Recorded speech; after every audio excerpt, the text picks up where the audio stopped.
হাৰিঘাটৰ বালিপাৰাত তাৰ buffalo agri resort মুকলি। শাৰদীয় দুৰ্গা পূজাৰ প্ৰাকখনত ৰাইজক মনোৰঞ্জন আৰু এটি সুস্থ পৰিৱেশ উপহাৰ দিয়াৰ মানসেৰে দেওবাৰে বৰপেটাৰ নলবাৰী জিলাৰ সীমান্তৱৰ্তী হাৰিঘাটৰ বালিপাৰাত মুকলি হ'ল এখন অত্যাধুনিক এগ্ৰি ৰিছৰ্ট। সম্পূৰ্ণ প্ৰাকৃতিক পৰিৱেশৰ মাজত গঢ়ি তোলা ৰিছৰ্টখনে ৰাইজক নিৰ্মল বায়ু সেৱনৰ লগতে মনোৰঞ্জন দিয়াৰ প্ৰয়াস চলাইছে ৰিছৰ্টৰ স্বত্বাধিকাৰী তথা বিশিষ্ট সাংস্কৃতিক কৰ্মী সমাজসেৱক অমৰেন্দ্ৰ ভাগৱতীয়ে।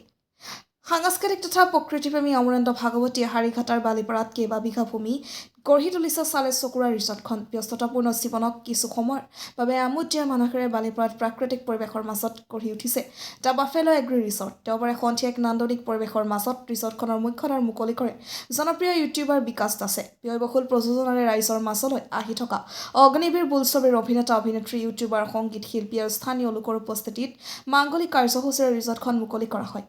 ৰিছৰ্ট মুকলিৰ পূৰ্বে আয়তীৰ উৰুলিৰ ধ্বনিৰে বন্তি প্ৰজ্বলন কৰে ধৰ্মপ্ৰাণা মহিলা তথা ৰিছৰ্টখনৰ স্বত্বাধিকাৰী মাতৃ অমিয়া ভাগৱতীয়ে। ৰিছৰ্ট মুকলি অনুষ্ঠানৰ লগত সংগতি ৰাখি অনুষ্ঠিত কৰে সাংস্কৃতিক কাৰ্যসূচী। মুখ্য অতিথি হিচাপে উপস্থিত থাকি সাংস্কৃতিক কাৰ্যসূচীৰ মঞ্চ উদ্বোধন কৰে অসমীয়া বোলছবিৰ পৰিচালক ৰজনী বৰ্মনে। সংগীত নৃত্য হাস্যৰসী কথা কবিতাৰে জীপাল অনুষ্ঠানটোত মুক্তিৰ অপেক্ষাত থকা অগ্নিবীৰ বোলছবিৰ পৰিয়ালক সম্বৰ্ধনা জনোৱাৰ উপৰি বিশিষ্ট ব্যক্তিসকলক সন্মান প্ৰদান কৰে। অগ্নিবীৰৰ পৰিচালক ৰজনী বৰ্মন, সহকাৰী প্ৰযোজক অমৰেন্দ্ৰ ভাগৱতী, সুদৰ্শন অভিনেতা সিদ্ধান্ত কলিতা, অভিনেতা ৰমেন তামুলী, অভিনেত্ৰী সুদৰ্শনা ভাগৱতীকে ধৰি ছবিখনৰ কেইবাগৰাকী অভিনেতা কলা কুশলীক সম্বৰ্ধনা জ্ঞাপন কৰে। অনুষ্ঠানত ইউটিউবাৰ ভঙা টিভি খ্যাত দীপজ্যোতি ডেকা উপস্থিত থাকি ৰাইজক মনোৰঞ্জন দিয়ে। সাংস্কৃতিক অনুষ্ঠানত অখিল ৰঞ্জন, সুদৰ্শনা ভাগৱতী, ৰাছিদ আলীৰ লগতে কেইবাগৰাকীও কণ্ঠশিল্পীয়ে গীত পৰিৱেশন কৰাৰ লগতে কলকাতাৰ এটি দলে ডিজে পৰিৱেশন কৰে। উল্লেখ্য যে ৰিছৰ্টলৈ অহা পৰ্যটকে ৰিছৰ্টত থলুৱাভাৱে উৎপাদিত শাক পাচলি নিজেই ৰান্ধি খোৱাৰ সুবিধা লাভ কৰিব। মুকালমুৱাৰ পৰা সুৰজিৎ পাঠকৰ report, north east frontier news. পৰিকল্পনা মানে মই এইবিলাক অলপ নেচাৰেল পৰিৱেশ ভালে পাওঁ আৰু সেইকাৰণে ভাবিলোঁ কিবা এটা কৰিব পাৰি নেকি। এইখন বিলৰ মাজতে আছে, চিল্লা বিল হয়। অকণমান আগত চৰাই চিৰিকটিবিলাক দেখা পাব আপোনালোকে। আৰু ইয়াতে যোনে আহে কমপ্লিটলি এগ্ৰি ৰিজৰ্ট এইখন। ইয়াতে নিজে লাও ছিঙি খাব পাৰিব, বেঙেনা ছিঙি খাব পাৰিব, শাক তুলি খাব পাৰিব, ফিচাৰীত মাছ বৰশী বাব পাৰিব, ব'টিং কৰিব পাৰিব। গোটেইখিনি সুবিধাই আছে। থকা ৰুমৰো ব্যৱস্থা আছে, এচি ৰুম, কটেজ আছে।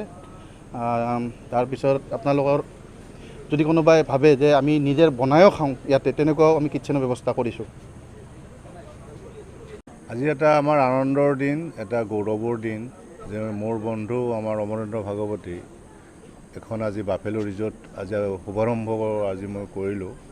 খুব ভাল কথা, অসমৰ কাৰণে এটা সম্পদ হ'ল এইটো। আৰু তেখেত আমাৰ যিখন চিনেমা অগ্নিবীৰ চিনেমাখন তেখেত কাৰ্যবাহী প্ৰযোজক। আমি একেলগে কাম কৰি আছোঁ আৰু তেখেতক এটাই মই ধন্যবাদ জনাইছোঁ। তেখেতে সংস্থাপন আজি মোটামুটি মিনিমাম 20টা পৰিয়ালক দিলে। আজিৰ পৰা মিনিমাম 20টা পৰিয়ালে এটা সংস্থাপন পাব। গতিকে এটা ভাল খবৰ, এটা নিবনুৱা সমস্যাৰ এটা তেখেতে দূৰ কৰিলে, য'ত 20টা পৰিয়ালে চলিব পাৰিব। আৰু তেখেত এজন কালচাৰেল মানুহ, এজন ব্যৱসায় আৰু তেখেত এজন খুব শুভাকাংক্ষী, মানুহৰ কাৰণে শুভাকাংক্ষী এজন ব্যক্তি। যে এবছৰৰ ভিতৰত ৰিজৰ্টখন তেখেতে সম্পূৰ্ণ কৰি উলিয়ালে, খুব ভাল খবৰ এটা অসমৰ কাৰণে। সঁচাকৈ খুব ভাল লগা খবৰ এটা যে ইমান ধুনীয়া এখন ৰিজৰ্ট খুলিছে।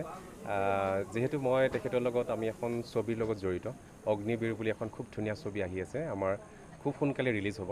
সেই ছবিখনৰ সংক্ৰান্ততে মই তেখেতৰ লগত মানে চিনাকি আৰু খুব আমাৰ তেখেতে প্ৰযোজনাও কৰিছে তেখেতে। গতিকে ইমান ধুনীয়া এটা ষ্টেপ লৈছে। আৰু দাদাই অলপ আগতে ক'লে যে এনেকুৱা এখন ৰিজৰ্ট আৰু ইয়াত ইমানকেইজন মানুহে কাম কৰিবলৈ সুযোগ পাব আৰু নিবনুৱাসকলে ইয়াতে কাম কৰিবলৈ সুযোগ পাব।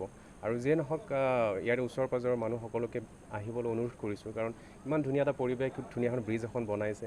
মাজে মাজে আহিম আৰু ফূৰ্তি কৰিম। ধন্যবাদ।